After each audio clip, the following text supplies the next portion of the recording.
So, haven't seen you guys in a while. It's been almost 3 months since my last message. Grab your popcorn. I got a lot to fill you in on. Let's talk about it.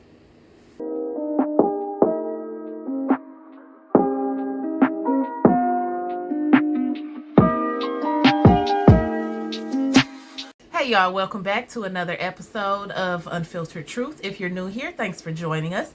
And if you're returning, welcome back. So, my last message, according to Spotify, was December 28th. And it was a prophetic message. And I was talking about how we're in this season of kind of like trying to step into the new, trying to embrace the new. And the old stuff is like, the old toxic, lower vibrational energies and entities, principalities just don't want to go. Okay. But God is doing a clearing right now. And those who are committed to Him are seeing a lot of growth.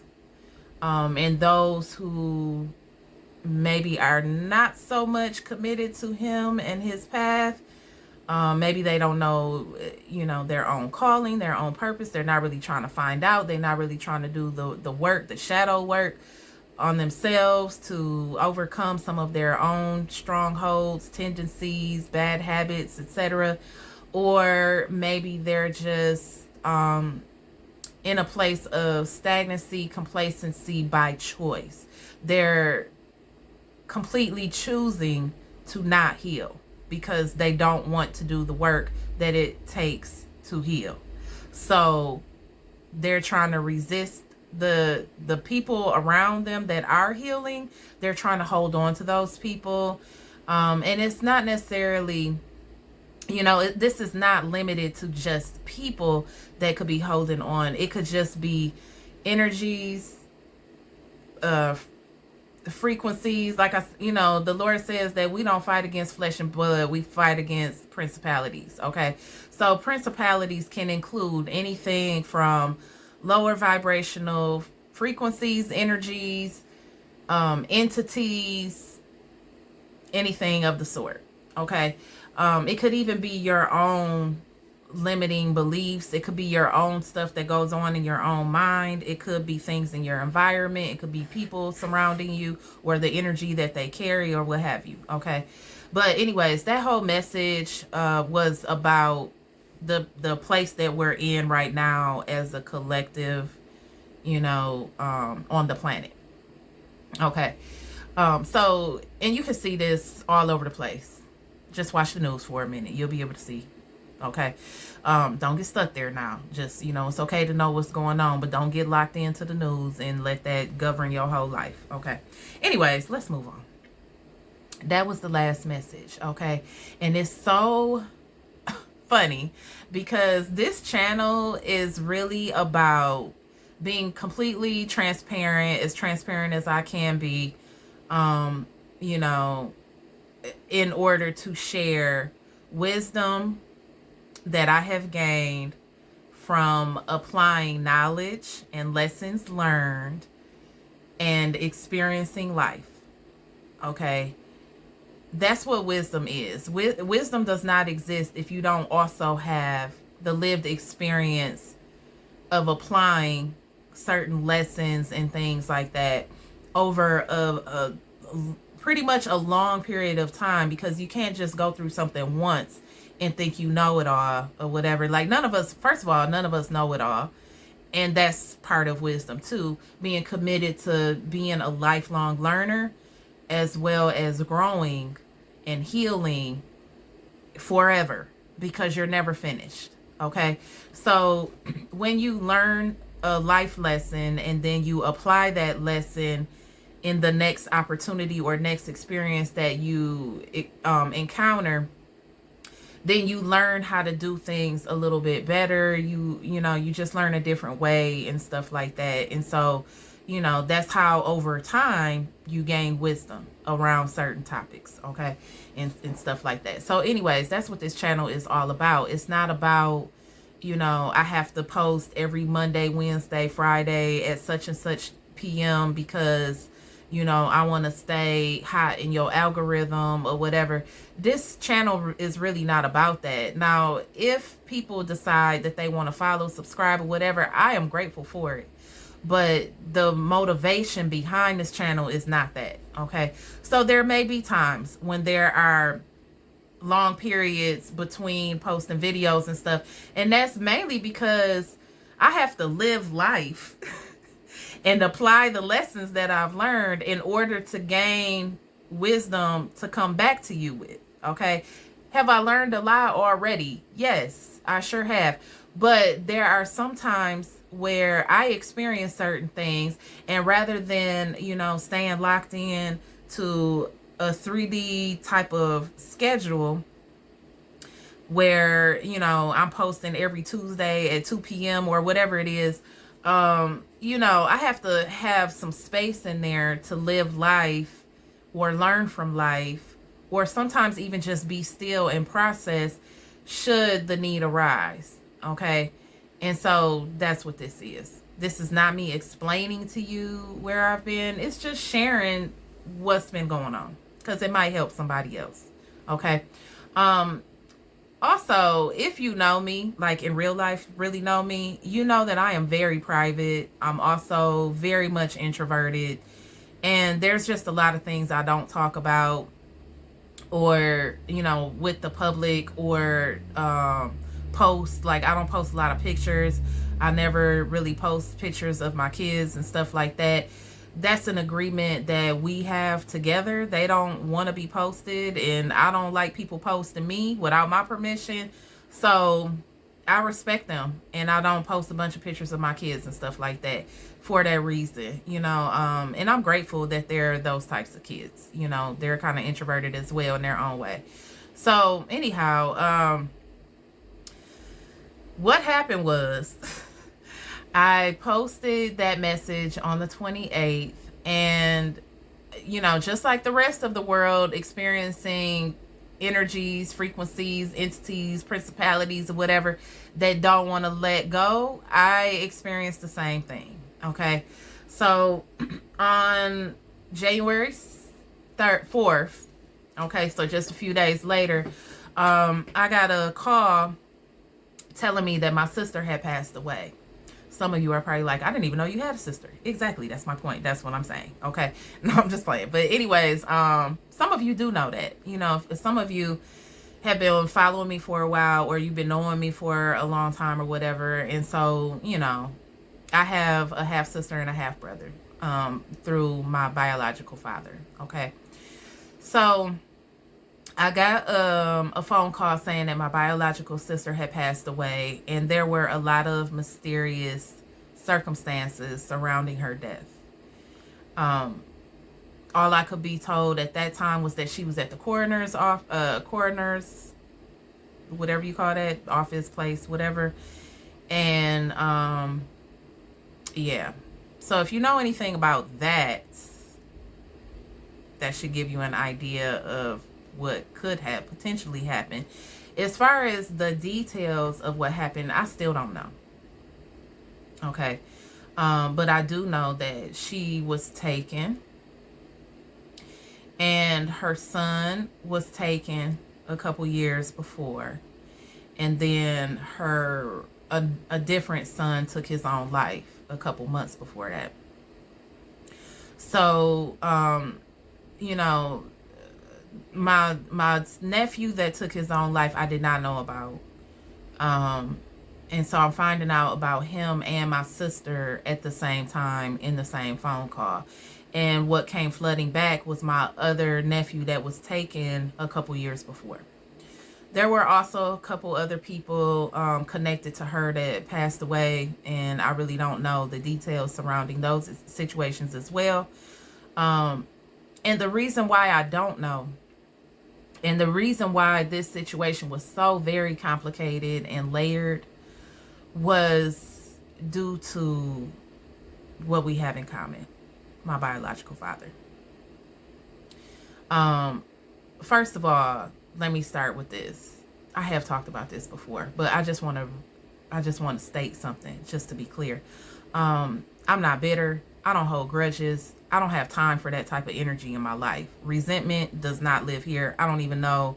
I recognize it in other people, but that's not a feeling that I harbor, or that I don't like to stay on stuff like that. I learn what I need to learn and I move on to the next thing, because there are other people that God wants to use me to help, assist in whatever way, maybe even bless in a different way or whatever. And so I need to be open and available to that. I can't block my whole heart space, which is where I receive from Him, if holding on to negative emotions and stuff like that. I just don't move like that. Okay. Now, my biological father, to keep it simple, he was very abusive, in multiple ways, not just one way, but multiple ways. And each of us, my siblings and I, have our own experience with him. Okay. My sister's experience and my experience was probably the most similar. My brother had a completely different experience because he was a boy. He did not live in the house with him, so those dynamics alone, he wasn't married to his mom. Those dynamics alone automatically gave him a whole different experience of my father. Okay. And so, he had his own ways and his own stuff that he, had to deal with or whatever. And my sister and I had very similar situations, but hers was by far way more intense. My sister had been living with my dad most of her was from the time she was 12 on, and probably before that when he was married to her mom for a bit and stuff like that. But basically he was very physically abusive towards her, as well as, verbally, mentally, all the things, emotionally, all of that. And so, that abuse that he carried out on her and my mom, he forced me to watch when I was little. Okay. As I got older, he started being different towards me. I was never, it was never the type of situation where it was like a loving father-daughter situation, hugs and kisses, and I'm looking forward to tickles and the whole thing. It was never that. It was very cold, very, strict and regimented, and but also he was very unpredictable, vindictive, vengeful, methodical. I'm not a psychologist, but if I had to categorize his tendencies and behaviors, they would definitely fall under malignant narcissism. It was very difficult growing up in that type of a dynamic, because I wanted nothing more than to just be a normal, at least as close to normal. I just wanted to have a regular relationship with my dad. He liked to do some of the same stuff I like to do. We both like to fish. We both like to play music. You know what I'm saying? So I wanted to just have that regular father-daughter situation and learn from him and stuff like that. But he was very, all the other things that I listed. And so I was always extremely anxious in dealing with him. Whenever I knew that I had to call him because it's his birthday, or I had to see him because we already had plans or something, it stressed me out from the time I was little to the time all the way through to where I ended up having to just release him, and move on with my life or whatever. I did mention some of this before in other episodes, but it's relevant to this present day story, so I will bring it up again, only really for that reason. Okay. When I was 5, my sister was 17, and my father had taken my sister for a few days. She was staying with me and my mom at the time, and he went to the school and took her from the school, and he had her for a few days, and we couldn't find her. And this was before cell phones, because I'm that old. And we couldn't find her. He wasn't answering the phone. He wasn't calling us or whatever. And so we were very worried and everything. And then once we did all reconnect and stuff, she was selectively mute. So she could physically talk. She was just choosing not to speak. And that was from that moment on. Like, she was 17 at the time. The last time that I was around her, she was probably in her 30s. No, she was probably like 45-ish, I think, the last time that I saw her. But when I did, she was still selectively mute. Still. Okay. And she, it was just, she went through a lot, okay, with him. And as I got older, I continued to go through things with him.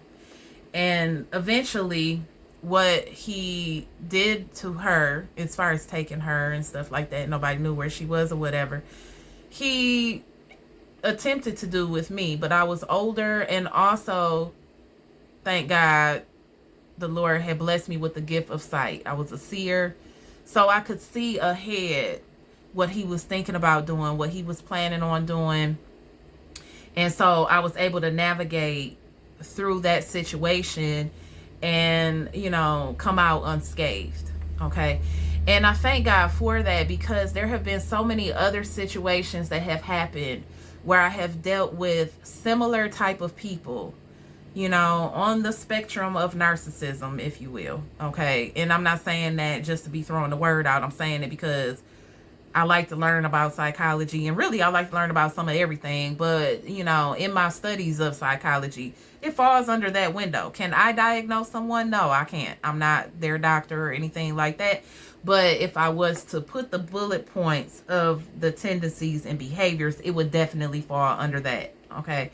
There were different levels. There were covert, there were grandiose, and there was malignant narcissism that I have dealt with, all different types.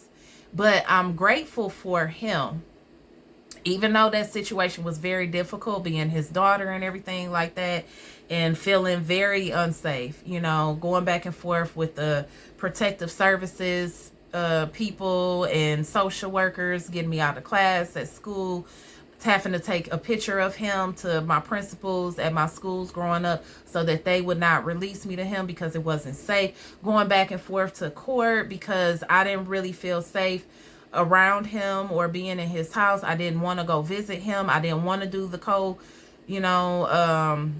what do you call that? The joint custody situation where I have to go over there for visitation and stuff. I didn't want to do none of that. But, legally I had to and stuff. And that whole time, like the majority of my life was just very stressful, and it was all because of that. Okay. There became a point in my life where I was 20, 21. I think I was 21. And, there were certain situations, I don't want to go through all the details of the situations, but there were certain situations where he was very much abusive and trying to, put me in situations that were just making me feel very unsafe. Okay. Like locking me in places and saying crazy stuff, and but having all these other unspoken rules about body language and stuff. Like, I'm not supposed to look at him in the eye. I'm not supposed to say anything back unless he asks me a question. Just like all these different things and stuff, right? So it just wasn't easy. It was very, very difficult. And one of the things that made it the hardest was other people not having any idea what that is like. And so trying to even talk about it, what I was actively going through, with any of my friends who had not experienced anything even remotely close to that, or, even trying to share with anyone. Like, it was just very difficult because it sounds crazy. It sounds so over the top, dramatic, extreme, like you just making stuff up, like you just, you ain't got nothing else to do with your time or your life, so you just gonna create this whole crazy story to make yourself more interesting. That's what it sounds like when you say it out loud. So, to go through some of the details of things that happen, it just sounds so over the top and so, dramatic, right? But if you know, you know. So if you have ever dealt with anything similar in any type of way, you know exactly what I'm talking about. People will do stuff to you and try to make it seem like they didn't really do that. That's just, they don't know why you're remembering it that way. It never happened that way. The gaslighting and stuff like that, right? And so, if you've ever experienced that, you know full well what I'm talking about. And it's like, that's the people that I'm here talking to, because you get it. You have been through things that if you were to say it out loud, people would think you just making stuff up. But you didn't make nothing up. That is really what happened. And you did have to do the work to get to where you are, even, despite all of that has happened. Okay. And so that's why I'm here making this video now, because when my sister passed, to be honest, before that, it was like that part of the family was just estranged. I had to do what I had to do to protect myself when I was 21, which involved cutting my dad off, which involved legal measures to make sure that he wouldn't be able to just pop up on me like he did, on the last time that I saw him. And, just moving in my life a different way so that I could heal and recover from all of that. It was a lot of stuff. It was a lot of years, a lot of very hard internal work, even getting to a place where I could forgive him simply because he did what he knew how to do. He got that from somewhere. He wasn't just, out the womb trying to do stuff like that or whatever. From what I understand, he experienced some things as well growing up. And so, that stuff passes on if you don't know what to do about it or you don't know how to heal from it and stuff like that. I didn't want to pass none of that stuff on. So I made it a priority to reflect and try to grow and heal past some of the things that I experienced, as I was growing up and stuff like that. I could see how it was impacting my relationships, the people that I chose to entertain, and all of that sort of stuff. And so, this was several years, like over like almost 30 years now, that I've been actively putting in the work to heal and recover from that type of abuse. Okay. And some others that have come along the way as well, because when you're dealing with somebody like that, especially when you're brought up by somebody like that, your relationships tend to reflect that type of a dynamic in one form or another. Okay. And so after I got divorced was when I really went heavy into processing what happened with my biological father, so that I could make better decisions as far as who I was entertaining and how I was moving and stuff in my relationships and, friendships, jobs, everything. Okay. So anyway,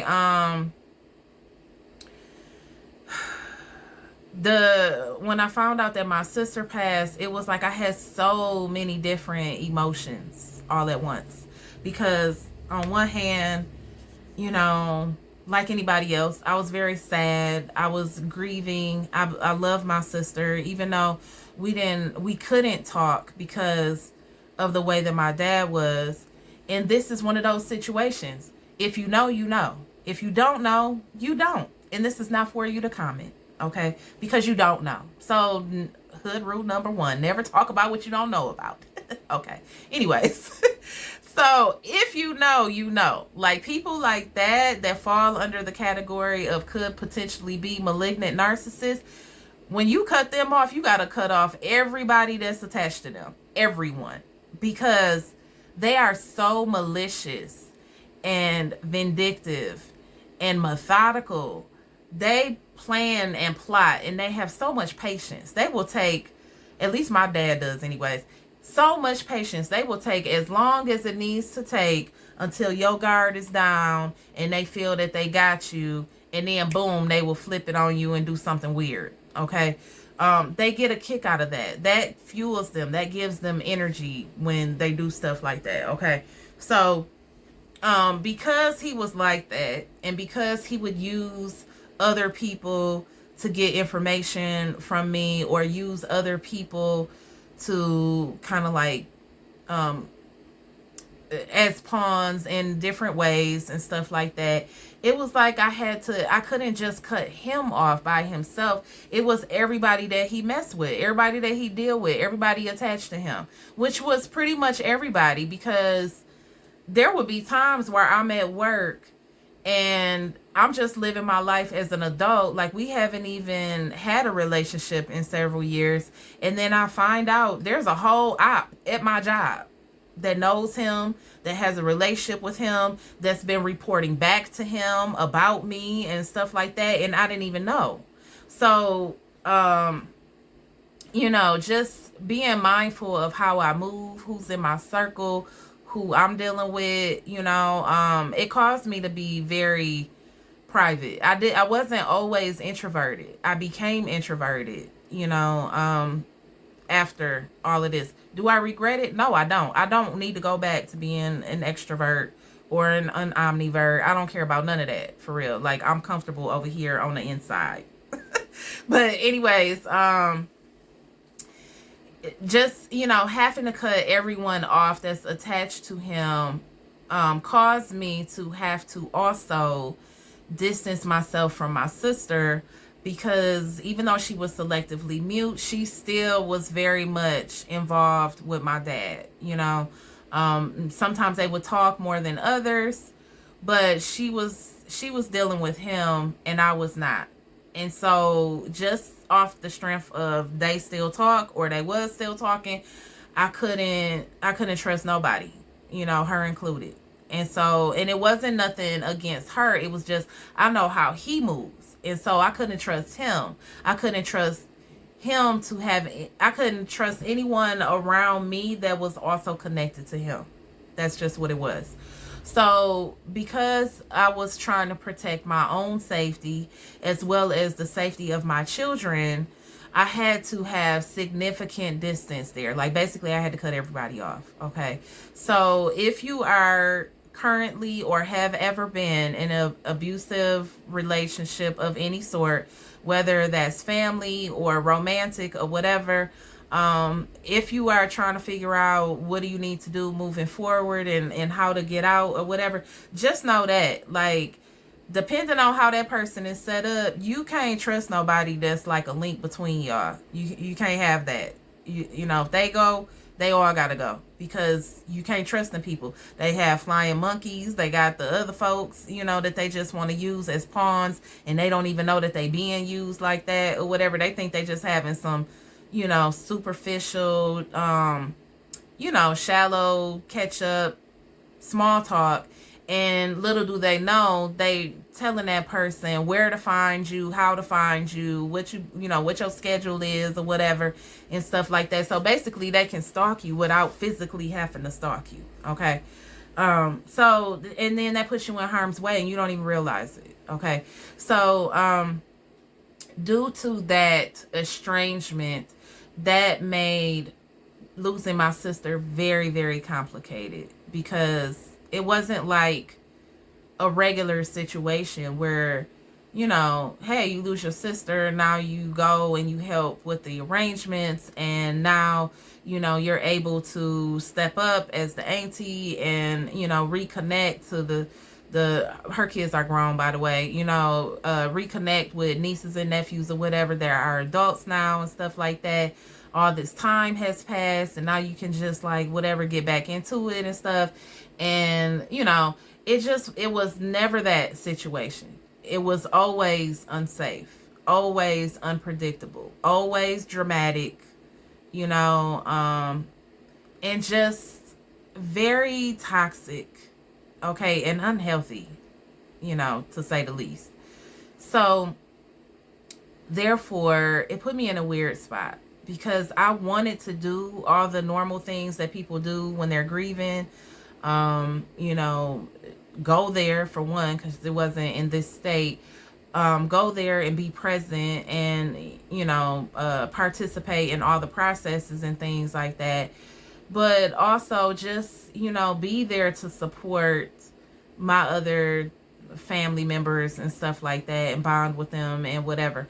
But, you know, the reality is that was never the situation that we had. We never had that type of relationship dynamic. So now, you know, my mother was very focused and intentional about how she raised me. And she didn't have, you know, a bunch of people in and out of my life and stuff like that. And, you know, she brought me up in the church and, you know, taught me how to trust God, how to walk by faith, how to, you know, listen to him and be spirit led, and, you know, how to have boundaries for myself, how to speak up and protect myself when necessary. She taught me so many different things just by her going through the struggle with my dad and stuff. And she was very intentional about how she raised me. So when she got remarried, I was 15 and I gained a bonus dad, a stepdad, and he is definitely my daddy. Okay, for sure. So there's my biological father. We share a lot of traits, a lot of similar interests, genes, and stuff like that. But my daddy is definitely the person that I look to as my dad, as my father, the one who raised me, the one, you know, who I can always count on, and he will always be steady, always positive and stuff like that. He taught me so much, you know, and honestly, if it was not for him, I wouldn't have ever even gotten married. I wouldn't even have kids because I was not trying to do all of that or whatever. But he showed me, you know, the beautiful side of what healthy love can look like and can be like or whatever, right? So from that experience, you know, I have a whole different life. I have, you know, 3 stepsisters. There's a large family through that lineage. So we have a lot of people that we are cool with. My light went out. Hold on one second. Oh, that's not so bad, is it? But let me fix it though anyways. Hold on, because my I know y'all. Just hold on. Hold tight for a sec. Where my charger? Oh, right here. Hold on. Okay.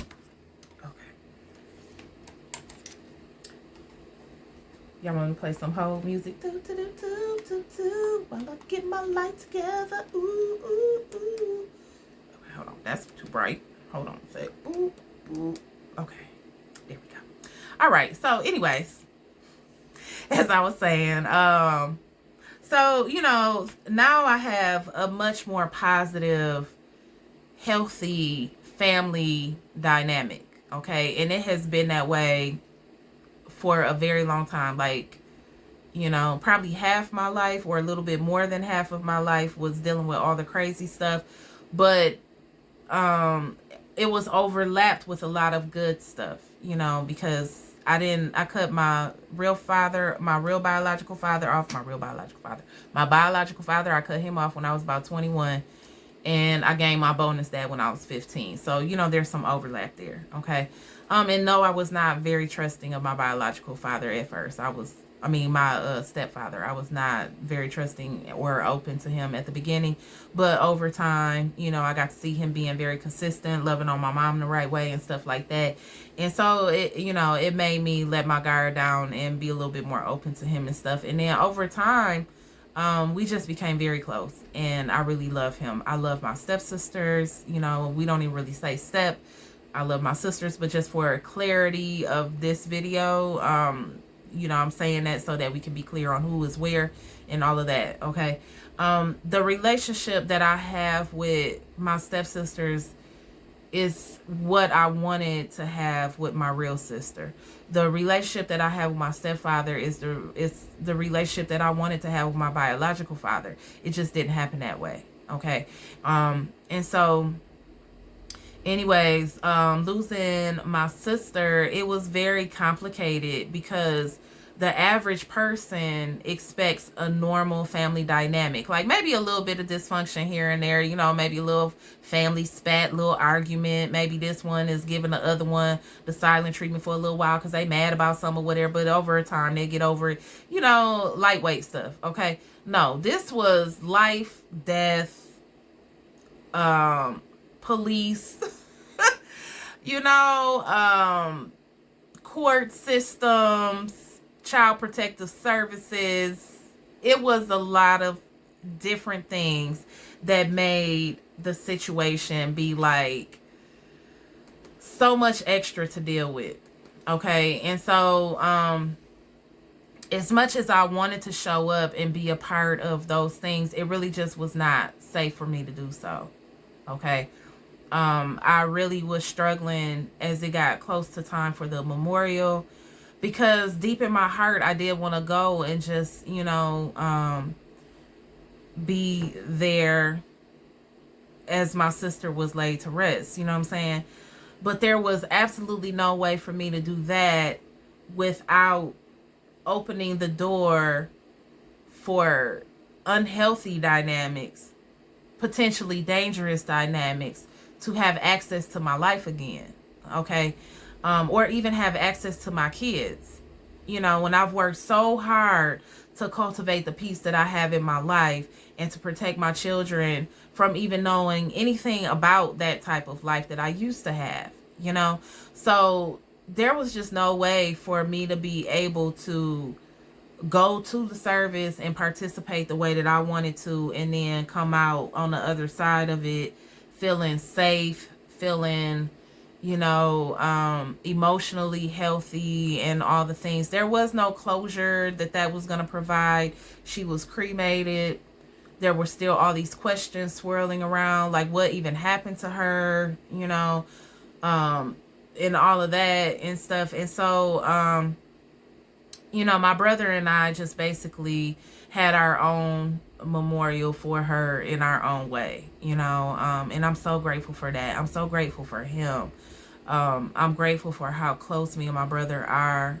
My biological brother and I are very close, and I love him so much. At the beginning when we reconnected, it was difficult for him to even digest some of the things that I was telling him that were a part of my reality growing up, and we share the same father, but over time, he began to have his own experiences, and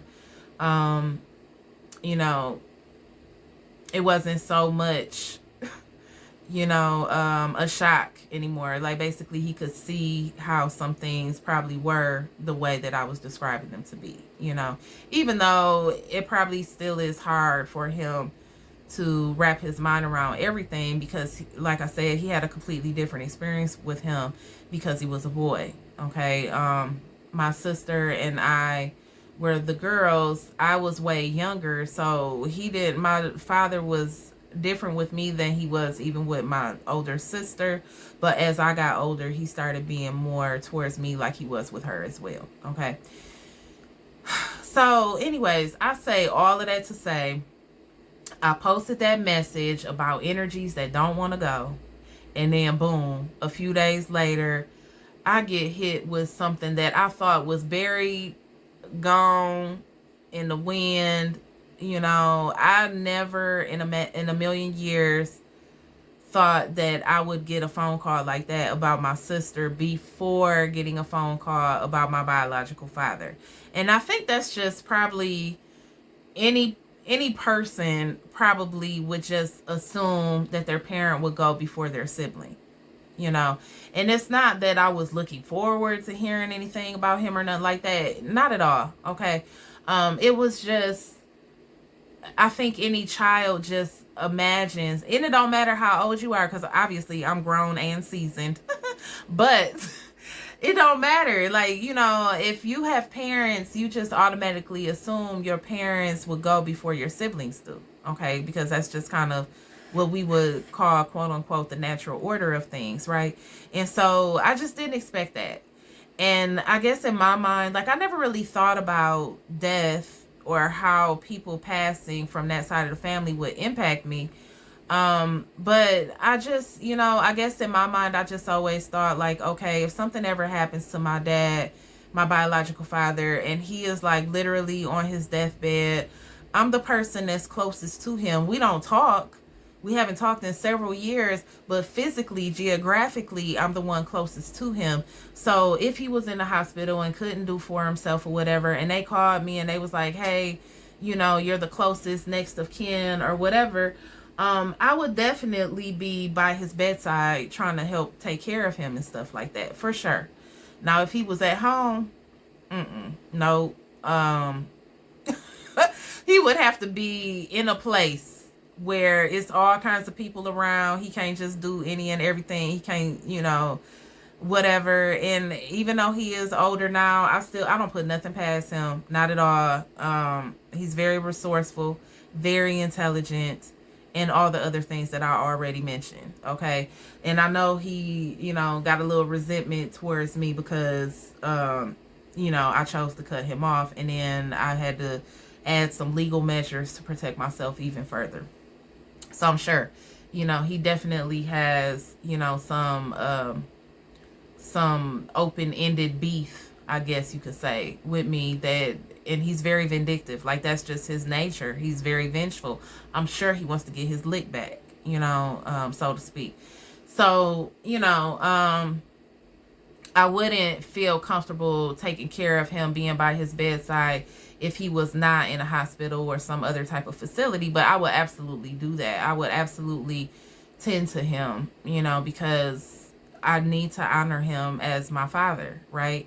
But my boundaries are very firm, and I would not allow him to have the same level of access that he used to have with me before, nor would I allow him to interact with my kids pretty much at all. Okay. So that's just that. And that's what it has to be, because people with that type of a personality are so committed to not doing any type of work where they're healing, growing, even taking accountability, reflecting. Like, those are like, like, don't say that to them. They don't want to hear that. Okay. So it's like they don't even function in that way. And I would never expect him to. I don't look for that from him, so therefore I can't just assume that time has gone by and likely he has changed or grown, or things are different now or anything like that. I just have to, it is what it is, and we got to move on. Okay. Which is basically why I'm sharing all of this information in the first place, because I'm pretty sure that some of you have gone through things that were also very abusive, very difficult for you to manage, whether it be in a romantic relationship, your marriage, whether it be, something else, a friendship dynamic, or whatever the case. I'm sure that many of you have also experienced abuse like I have. And I have experienced every type of abuse, like literally every type. And I think the reason for that is because God wants me to talk about some of these things, because it could be helpful for someone else that's currently going through. And that's one of the things about life. Like, it's easy to take the victim role and be like, oh, this happened to me, woe is me, look at all the things that happened to me. But you know what? When those things happen to you, you learn, if you are open to learning the lessons that come from that, even if it was not your fault, you take in the lessons and you do the hard work of, what, like pulling the threads. Okay, this led to this, to this, to this, and kind of going back over your choices, your decisions, your parents, their upbringing, their choices, their decisions, their behaviors, how that impacted you and then caused you to make choices and decisions and have certain behaviors and so on. Unless you're willing to do all of that work, you won't really get anything from it. You'll stay in victim mode. But if you do decide to do all of that, you start learning and seeing the beauty behind all of the negative experiences that you have encountered. You know, we say it so frequently that sometimes I feel like it don't even set in, but no weapon formed against you shall prosper. Like everything is designed for your good. No matter how ugly the situation is, it is absolutely designed for your good. Okay? I don't care what it is. And in this situation, it was definitely the hardest thing I have ever had to do or deal with was being in that dynamic with my biological father as a child, having zero control, zero, voice in that scenario, being between him and my mom because, she had been married to him for 13 years. So he was very abusive towards her in front of me and forced me to watch and all the things. And I was not allowed to cry and all of that. Body language is so important to him. There's all these little rules and stuff like that that are unspoken, but you better know because you're gonna find out the hard way if you don't if you don't follow them rules, buddy. Anyways, my mom went through a lot with him, and so as when they split up and between they separated when I was 3. My mom didn't get remarried until I was 15, but all of that time she was dealing with her own stuff, the repercussions of dealing with him.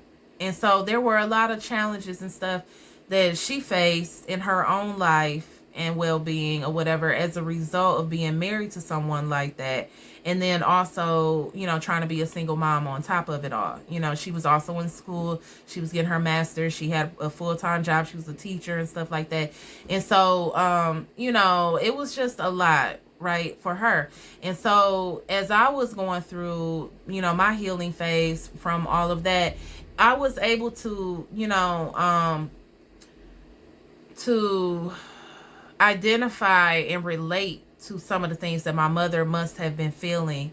And also, the most beautiful part of it, even though it's very messed up, because she had already went through it, she was able to really help me and kind of take me by the hand and show me step by step how to deal with my own marriage dynamics and the divorce and stuff like that, and even the after effects, after it was all over and stuff. And so, now it's like my turn. It's my turn to share some of that love and wisdom to other people. Okay. So, I will probably do a series or at least an episode on how to navigate and exit those type of dynamics. But I do just want to reiterate that everything happens for your good. I don't care how ugly it is, how bad it looks. And, that was really one of the main reasons why I felt God pushing me so hard to even talk about this, because I was not, okay? And that's why it took so long. The first month, I couldn't even talk to anybody at all. I just was sitting up here crying, ugly crying, and I do mean ugly. Woo, sis was looking rough, okay? But I was ugly crying. I was, kind of off and on. It was really hard for me to focus, on stuff. I didn't want to do anything. I didn't want to do any type of work or anything like that. I was just, really in a spot. Okay. And that was like probably the first month. The second month, I could start sharing with people that kind of already knew the situation, because it was just easier to talk about with people that already kind of knew. But it got to a point where I had to share with my church family because, I mentioned before, I'm a part of 2 different choirs and stuff. I became very active, like with my Bible study group and stuff like that. And, and because of my Bible study group and the praise team group, and we got these group chats and, these regular meetings and stuff like that, I needed to be transparent with them so they would know why I wasn't around and why I wasn't showing up and stuff like that. And I just needed some time to process and to heal. And so I'm grateful for them for even holding that space for me and, being so willing to just extend grace for me during that time and stuff. They gave a lot of love and a lot of support. My pastor called, we talked, and, it was just nice to feel that, feeling seen and understood and stuff like that, right? And so it was difficult to talk about those things. As the circle started expanding a bit, I did reach out to, people that I felt um, I could trust. There was a time period where I was, my head was on a swivel just because all the things that came up that resurfaced from all of this. It's like, my sister was the scapegoat, and with her being gone and with me being the most geographically close to him, and knowing that he's definitely upset with me over choices that I made to release him, and things like that. And not just that, but really I think the biggest slap in the face was probably changing my name. I did talk about that before, but basically I had to do that because he popped up on me while I was in college, and who does that? Okay, you never been here, it's my 3rd year, and now you here and you trying to take me and make me and have me go with you, and we deep in the woods on the back roads. I didn't even know where we were supposed to be at. I'm just here dancing at a game, and boom, here you are. You trying to get me to go with you. I didn't feel safe in that moment. Okay, and him having access to me like that was just not a good thing. And like I said, the Lord gave me the gift of sight so I could see what his plans were, what his motives were, what his intentions were, and things like that. And I could also see what I needed to do in order to really have life, like be able to experience and live my own life, outside of that. So, the Lord has pushed me to share this message specifically because now I'm in a place where I can talk about it without crying. It doesn't make it any less heavy. It's just that I can talk about it without crying. I don't, I am mindful and I pay attention. My head is always on a swivel, but I'm not noided. Like, I'm not paranoid and, fearful about anything and stuff like that.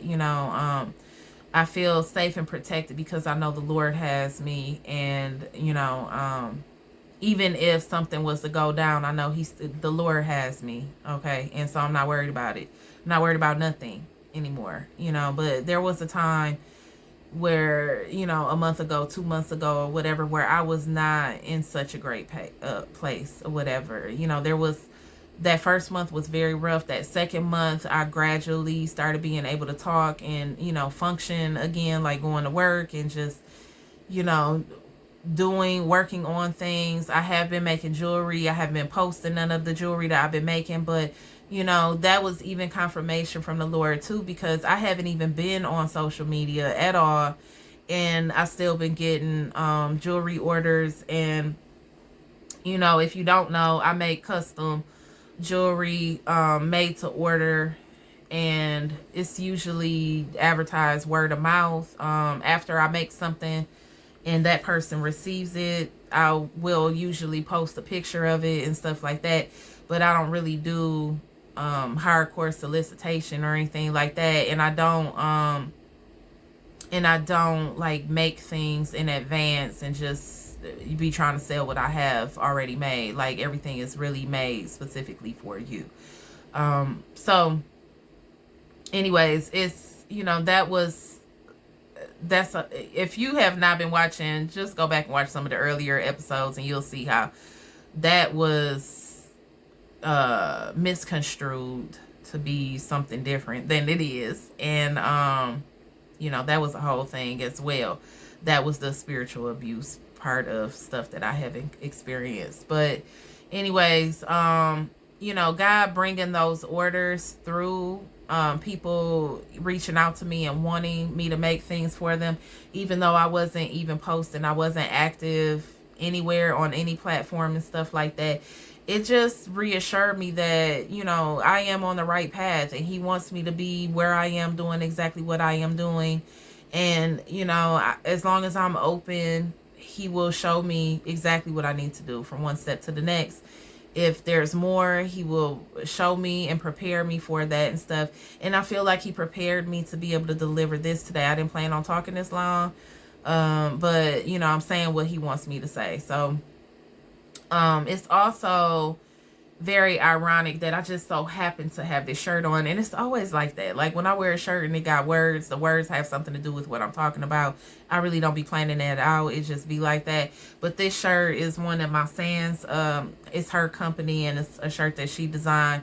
And her company is called It's a Mindset. So it say It's a Mindset, and then it has power, love, and sound mind. And so if you're unfamiliar, 2 Timothy 1:7 says, "For God has not given us a spirit of fear, but one of power, love, and a sound mind." And that's exactly the whole point of this message. Despite everything that I went through, despite all the abuse that I experienced the R word 3 different times, the M word, spiritual abuse, emotional, physical, verbal, mental, all of those forms of abuse I have lived through, survived through, and God has helped me to safely navigate through to the other side.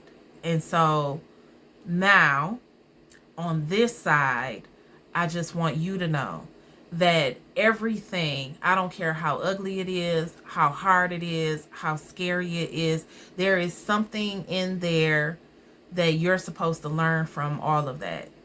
So yes, maybe other people was foul to you or whatever, but what did you learn in the experience? What did you learn from dealing with those types of people and stuff?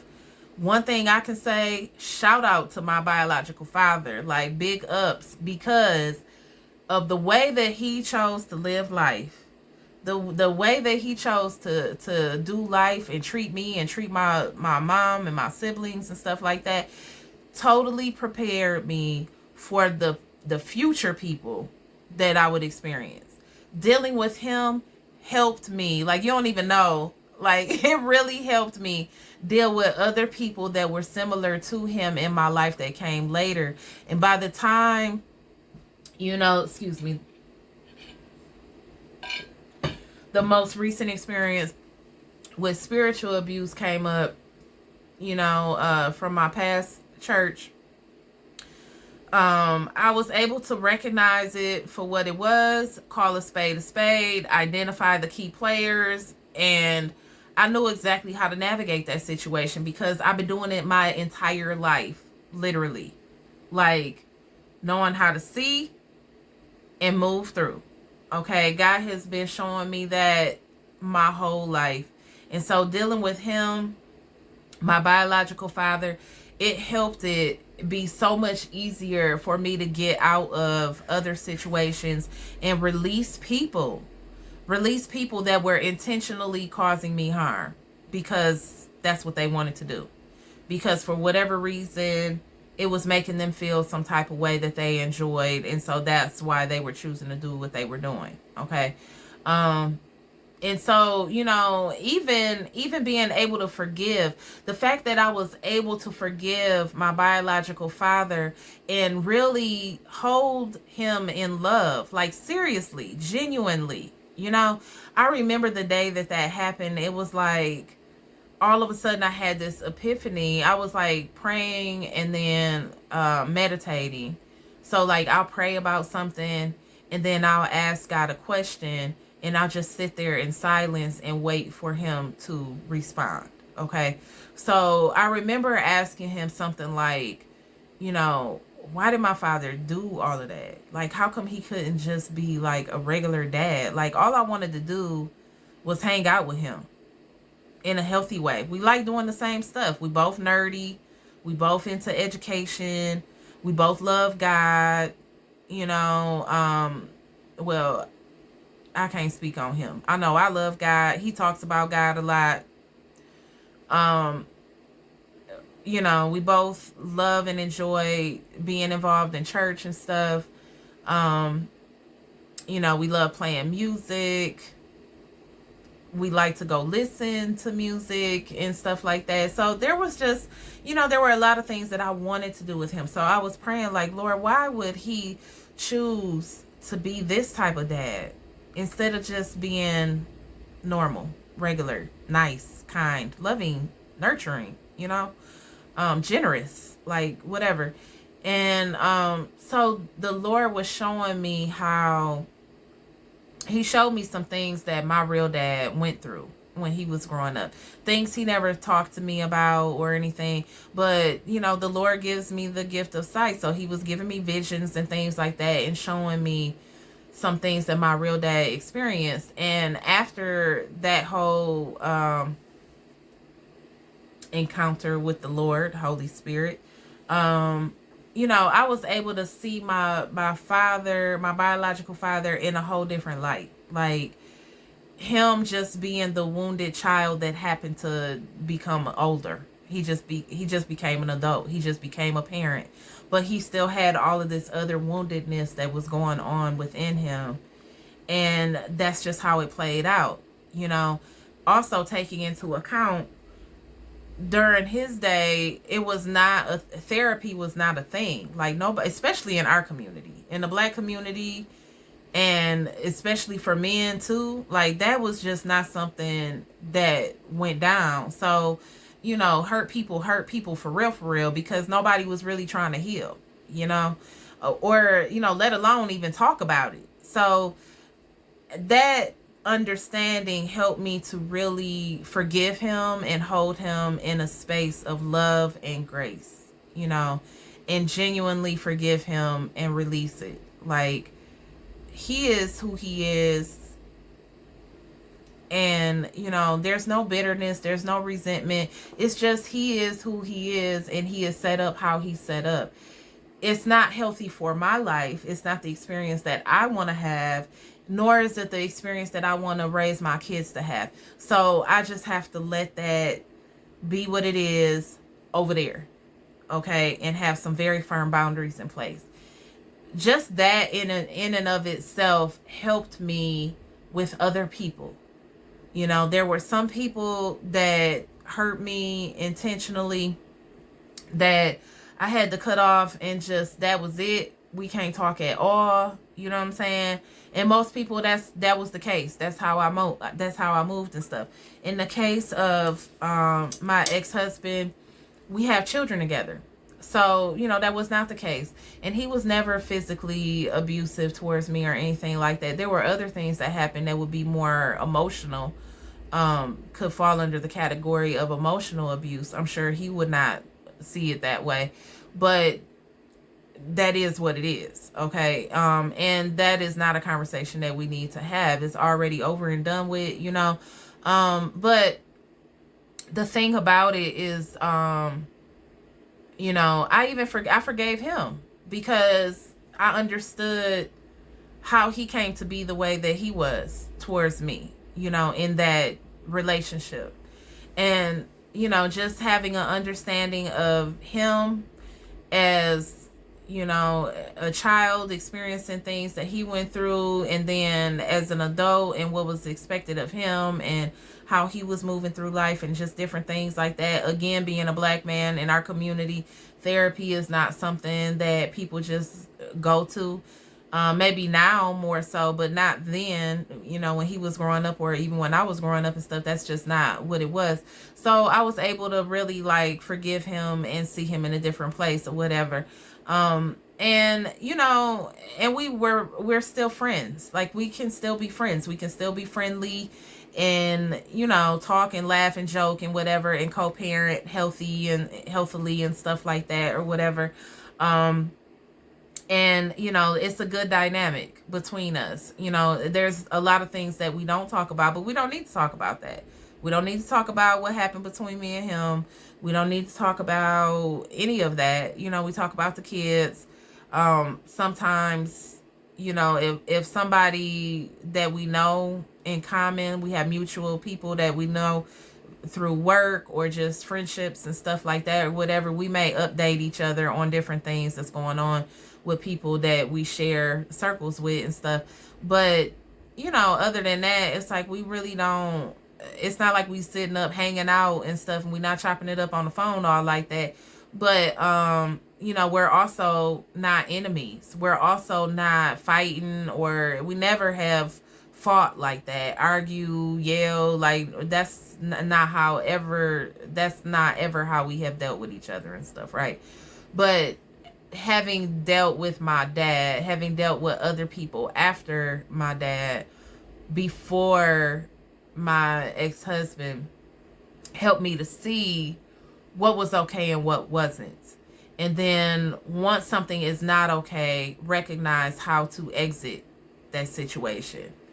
And then even after the exit, it helped me learn how to heal from those situations.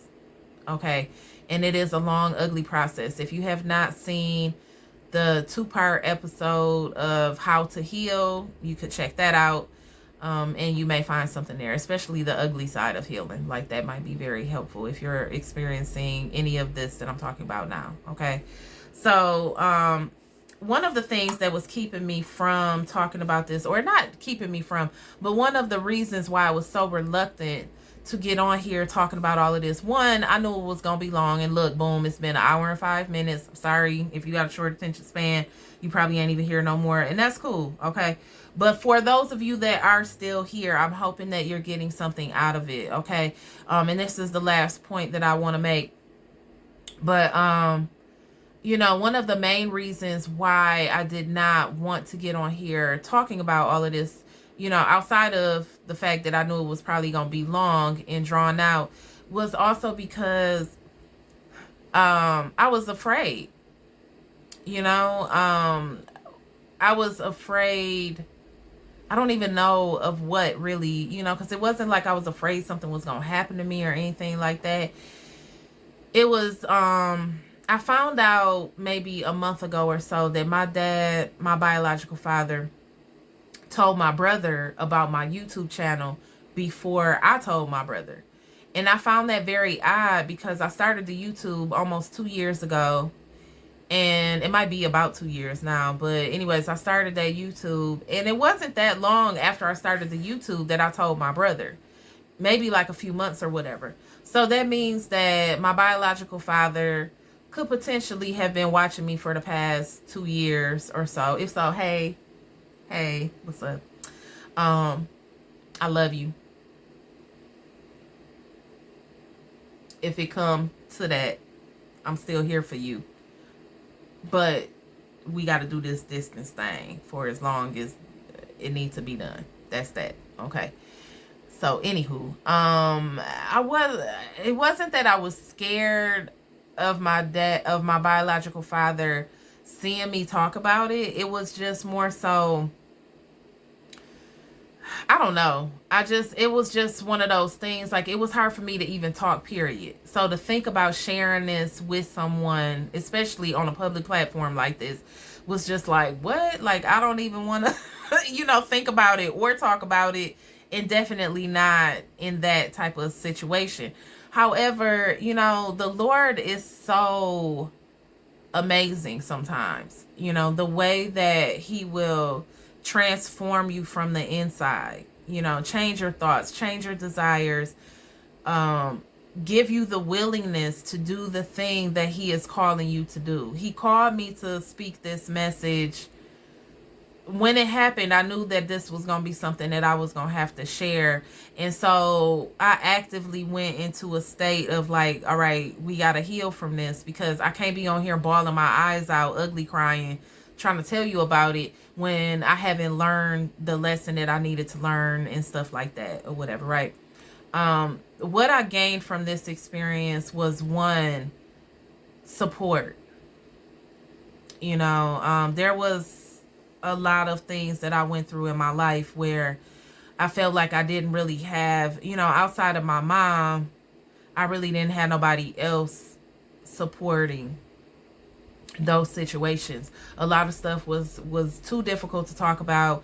When I, experienced the R word on 3 different occasions, I didn't talk about that until, well after it happened. Like, well after, like probably 20 years or so after the fact, and so I wasn't leaning on anybody, going through any of that. Dealing with my biological father, it was always difficult because none of my friends had those type of dynamics. I didn't really have anybody that I could talk to in my friend group about what was going on and stuff like that. And so, I was in class going through it, but especially when I was younger, like in elementary school, and none of my friends knew what was going on. Even as I was growing up, a lot of people, a lot of my friends had no idea that I was taking a picture of him to the office so that the principal wouldn't allow me to go with him if he came to pick me up and stuff like that. Um, so it wasn't really, nobody knew, when I was in college and then the situation happened, and where I had to cut him off and change my name and the whole thing. There were only maybe two of my sayings that I shared that with. And then everybody else, like all my sorority sisters, the rest of my sorority sisters and stuff like that, other just friends that I had, they didn't know what was going on. They probably thought I was just having some kind of identity crisis or whatever and stuff. They didn't know, and I didn't care that they didn't know. I didn't feel the need to share that with them and stuff like that or whatever. So through all of this, it helped me learn how to really go within, really lean on God, really stay set apart so that he can work with me, so he can work on me, so he can work through me eventually when he's ready in his own time. Okay. So I'm saying that because, going back to my first point, sometimes when people have a platform, and if you have a platform, you may relate to this. There's an expectation that you hold a rhythm, that you post on certain days of the week at certain times because people are looking for you. You need to stay relevant in the algorithm and all those things. But it is so much better to listen to God and let him guide that ship. Because if you are going through something that hits you out of nowhere, like, to be honest, my last message, I was so prepared to just, like, it's 2026, it's a whole new year. I'm finna be on my stuff. I'm finna start being more, consistent. That was actually a goal of mine, to be a little bit more consistent with my posting schedule and stuff like that or whatever. But then, sometimes you can't control certain stuff, right? And so when I got blindsided with that information, it like took the wind out of my chest, okay? And it was a lot to process, all right? And unpack and just, navigate or whatever. And so I took that time. I took that time to do that, instead of saying, okay, well, I'm just going to not talk about that. Instead, I'm going to talk about something else, like how to be more efficient with your time, or how to, stay disciplined when you don't have nobody around you telling you what to do, or you don't have, a personal trainer or whatever. Okay. I could have been like, oh, well, I'm just going to talk about something different and skip that topic that is really on my mind. But that's not the way this channel is supposed to operate or flow. Okay. So, I took the time that was needed so that God could work those things out within me and help me to heal and recover from those things. And then also pull the lessons from the experience so I could share it with you guys. Okay. Being open and honest, being transparent is such a blessing, not just for other people that benefit from hearing, fully transparent testimonies and stuff like that, but also for myself. Like, being open and transparent is so beneficial because the right people, the people that God has for you, that are a part of your journey and your circle, they know how to be there for you. They know how to support you. They know how to show up for you and in what ways they should do that, and he will bring the right people to you that are willing and open and ready and know how, and equipped to, be there for you. But you have to do the first part of being open and transparent. It was not typical of me to, call somebody or reach out to anybody when I'm feeling, myself ugly cry. Usually I just stay to myself. I deal with those things myself. And then when I get to a better place where I can talk, then I start opening up and sharing and stuff like that. But, when I was at the lowest part of it, that's when he pushed me to share it in, the two groups that I'm a part of with church and stuff. And really it was just the only reason why I was sharing it was because like I wasn't asking for prayers about it or anything like that. It was really just I'm not there and I'm not gonna be there. Y'all should probably know why. Just out of respect. I respect y'all. I want you to know where I'm at and why I'm not showing up and stuff.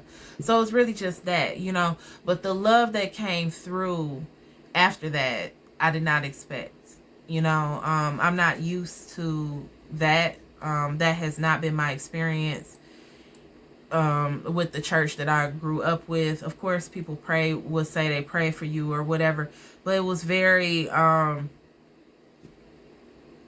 surface level, detached, very formal, like this is the right thing to say, right thing to do sort of thing.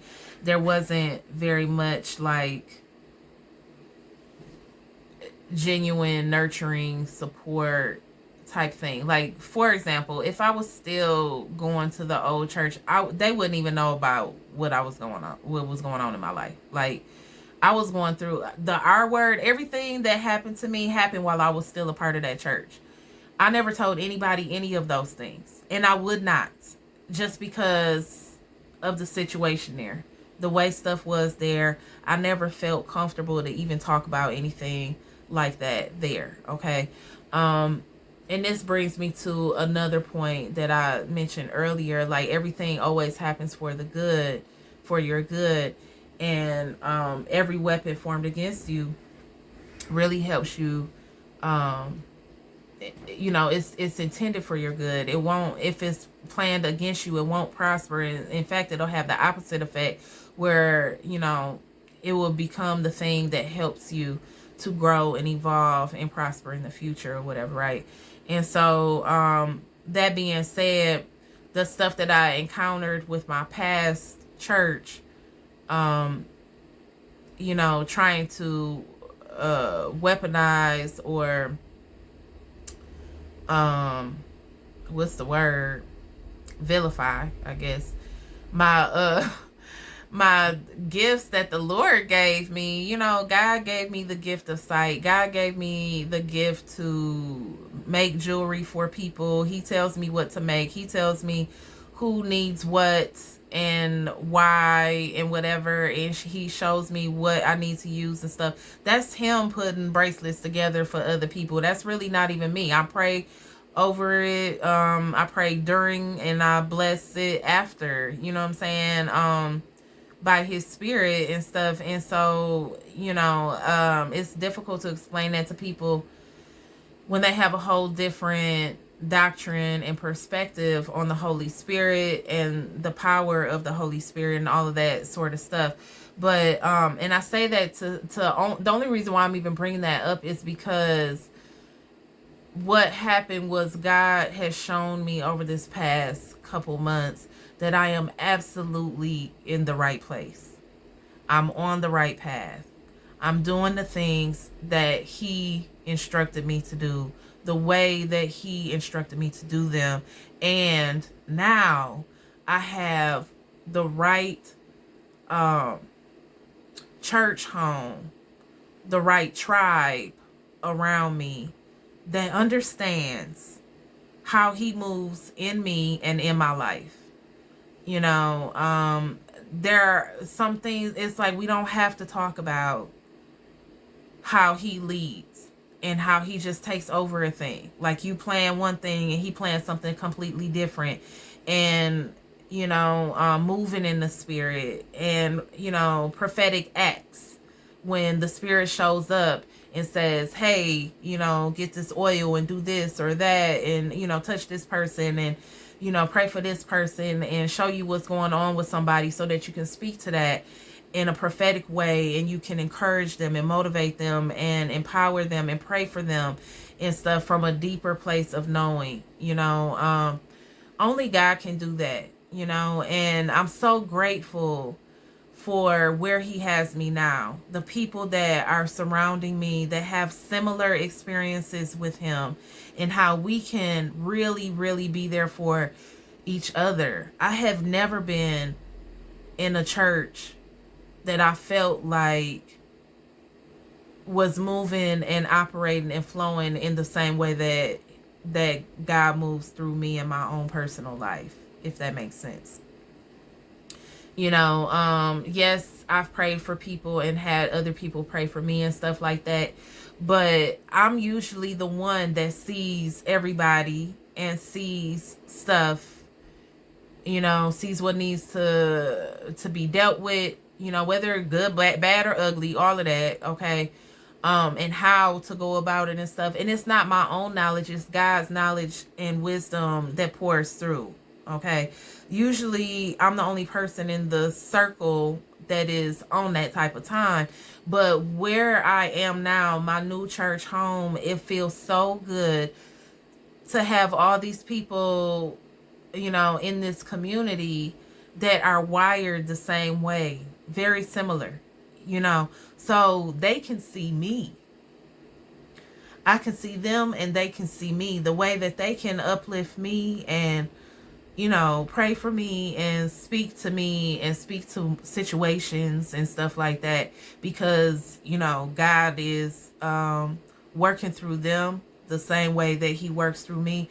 It's such a beautiful feeling, to see how they move and flow in the spirit and be able to really relate. Like, yes, oh yes, okay, I see that because I be doing that too. Like, I get it, right? And to have them get it too or whatever, right? Now, had the situation not happened at my past church, I would never be at the new church. I would never have had the experience that I'm having now. I would have never experienced community in my church the way that I do now. In my past church, I was active there too. I was going to Bible study and whatever, and I had some friends and, all the things and stuff, people that I like to see and look forward to or whatever. I was working with the horses and stuff. Every week I would go and volunteer and clean up a bunch of horse poo and, pull the little burrs out of their tails. Basically do all the things that nobody really wants to do. I was loving it though. I felt like that was my little ministry area or whatever, my niche. Okay. And so here it's like, it was just different. Even though I was doing all of that stuff and I was there, I did not feel the closeness, the community. I did not feel like I could be fully open and transparent and be seen, felt, understood, received.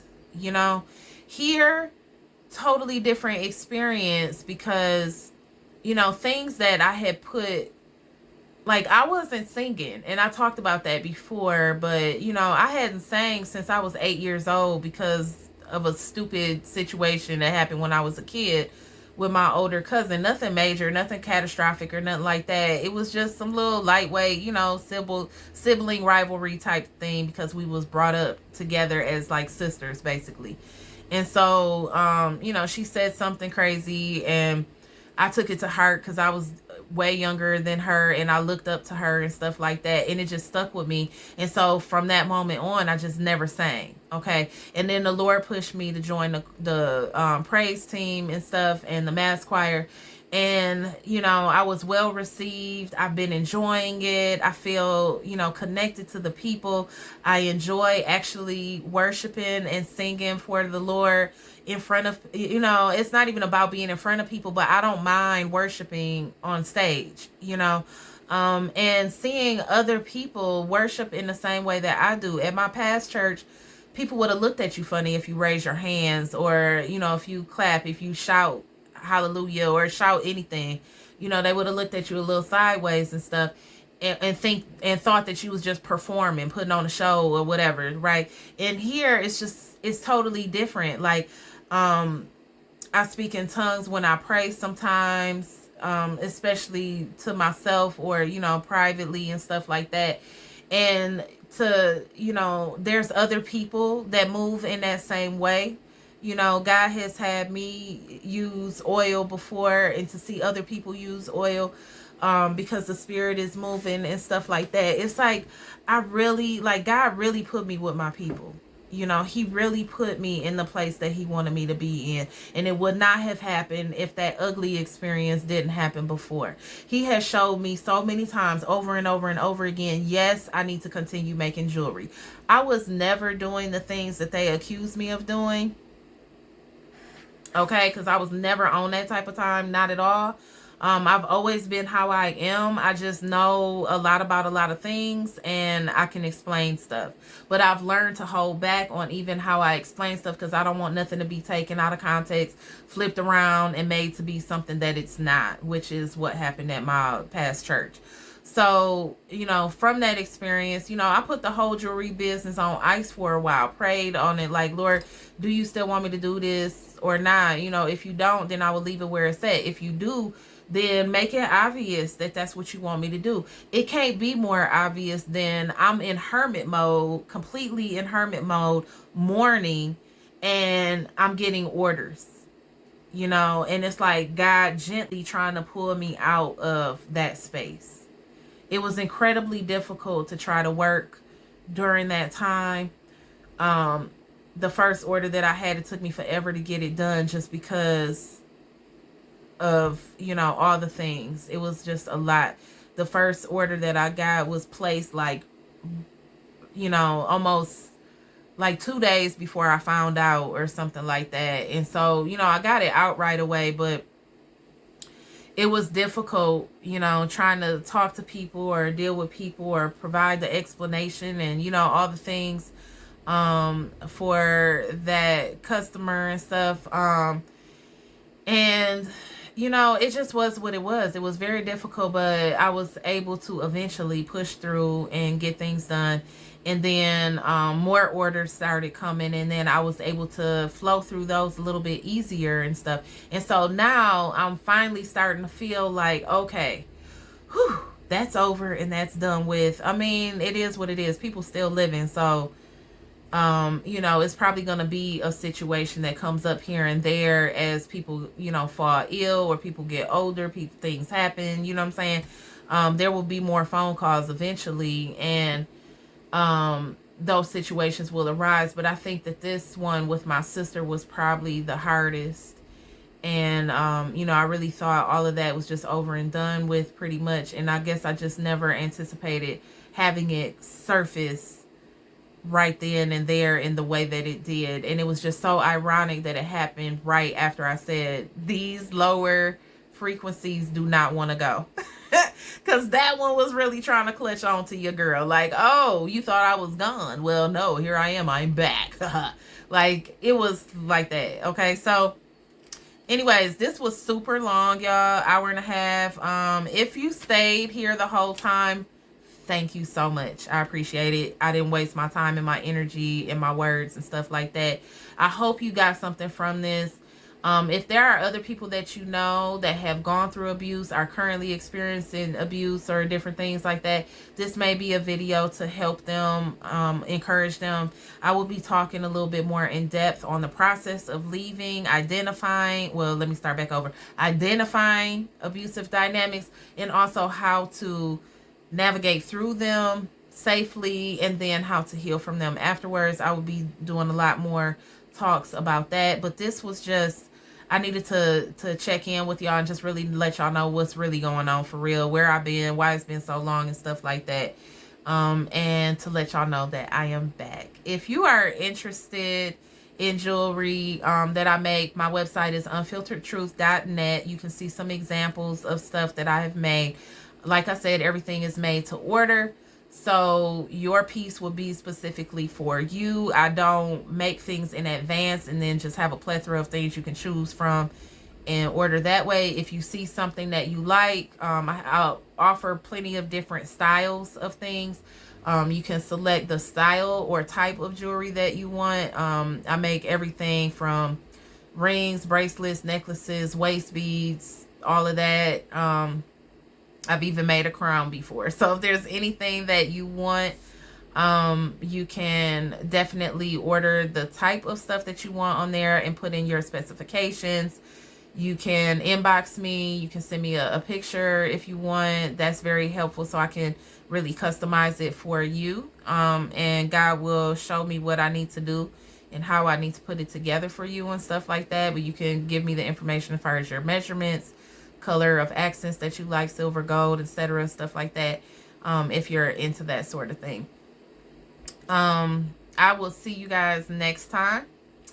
And thank you so much for listening and putting all this time in. Because I'm sorry, y'all. It was so long. My bad. Okay. Well, I'll see you later. Bye.